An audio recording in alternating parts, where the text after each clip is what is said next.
This occurred in April of 2021. My locale hadn't been hit so hard by coronavirus, so most parts of our lives were typical. I had graduated in 2020, and I required a task. I was 18 at the time, nearly 19. I wasn't studying, and I didn't have the foggiest idea what in the world to do with my life. So in walked I found a new line of work at Pizza Cabin as a delivery driver and kitchen hand. The night appeared to be ordinary. It was one of those days that didn't seem like anything fascinating would occur. However, those are generally the days when the startling happens, you know? It was around 10:30 on a Saturday night. We shut down at 11, so it was just me and my supervisor during the last hour. As expected, we got a late request. It was close, and I had finished cleaning and clearing the floor, so it was no problem. My supervisor was always ready for a million orders to come at the last minute, so he asked me to do it as quick as could be expected. The eatery was situated in a court on the main street. The traffic was consistently heavy on a Saturday, so I stayed away from the main street and took the side exit. Despite the fact that the square was in one of the most active pieces of town, this road anyway was generally so dim and void. This road was also really lengthy, so all you could see were the traffic signals around 500 meters ahead. Something was confounding me, though. It was like my eyes were playing tricks on me. There was this dark shadow hindering part of the lights, and there was this metallic object focusing in the light above, bouncing up and down like it was drifting. As I drew nearer, I could see the base of this dull outline. Seemed to be, it was walking. I realized it was some alcoholic simpleton wearing all black, walking out in the road, or so I figured. I couldn't entirely see them, and I didn't have the foggiest idea what they were conveying. So I drew nearer with caution, planning to brake or turn. I got close enough to see that this person was wearing a long coat with a hood, like a cowl, which is surprising where I live. I turned my vehicle lights on bright and sounded my horn, hoping they'd shift aside or something. However, they didn't recoil. At last, I drew near enough to see that it was someone dressed as death, carrying a sickle. But something was odd. People, even if they are on the sidewalk, typically look over their shoulder at an approaching vehicle. Yet they didn't, as I drove past. Anyway, this individual ever so easily looked straight into the window of my vehicle on the driver's side. It gave me such a fright, like when someone jumps in front of you. I passed them too fast to see their face, not to mention see what orientation they were. After I passed them, I looked into my rearview mirror, trying to see them, but it was so dim. I halted at the traffic signals, and that is the point at which I started to overreact.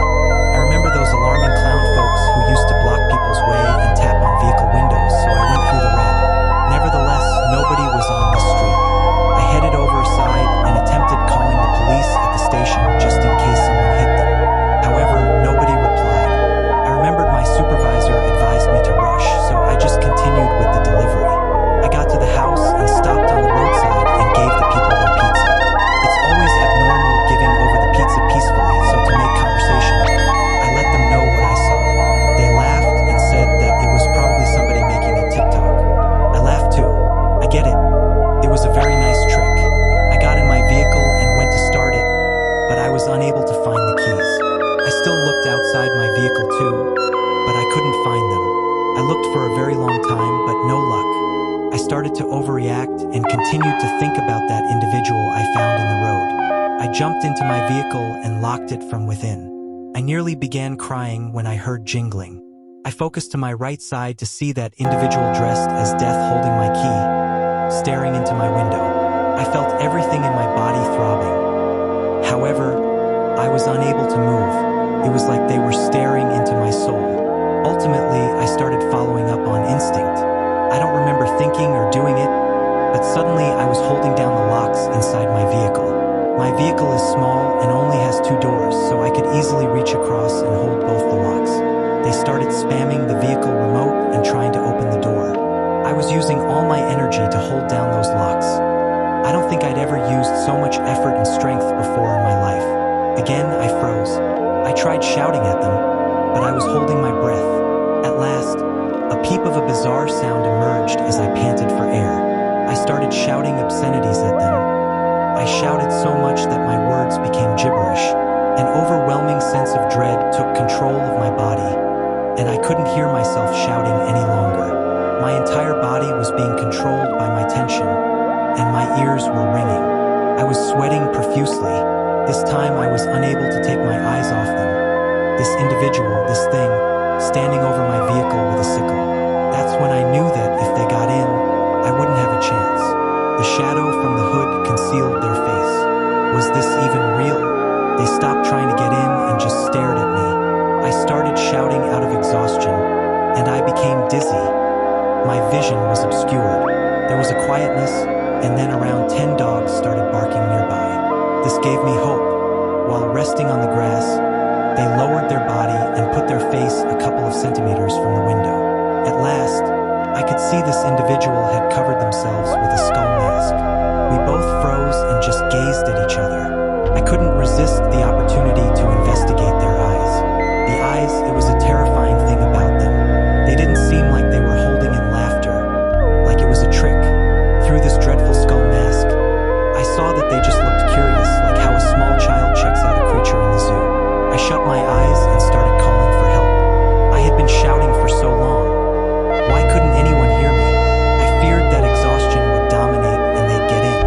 At that moment, I swear I was nearly persuaded that death had come to collect me. I remembered my phone had Google Assistant. With my hands still on the locks, I tried my luck and said, "Hey, call 000." It worked, and my phone reached emergency services. I was unable to describe the feeling I got hearing the voice of the operator on the other line. I heard the metallic jingle of keys dropping. I woke up, and the individual dressed as death had vanished. I tried glancing around, but I didn't want to move. I just spoke to the woman on the line while holding the locks. She let me know to keep doing what I was doing and that she was sending the police. I stayed on the line with her until the police showed up. It seemed like hours, but it was something like 10 minutes.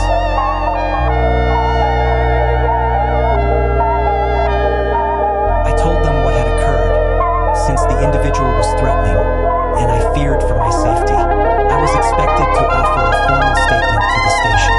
They told me they'd keep it on record. The officers addressed people in the neighborhood, and not one of them heard me shout or saw anything. They were used to the dogs barking at night. I found my keys around 2 meters from my vehicle. I called my supervisor, and the officials followed me back to my work, where I signed out. I then followed them to the police station, called my folks, and they took my statement. It was nearly 1 a.m. when it was finally wrapped up. This was several months ago, but sometimes it feels like I'm going off the deep end. It was probably some prank, but they just looked so curious, like they were concentrating on me, or they enjoyed watching me feel vulnerable and alarmed. I still do deliveries, but I'll never leave my keys in the vehicle. Thank you for staying with me until the end of the story.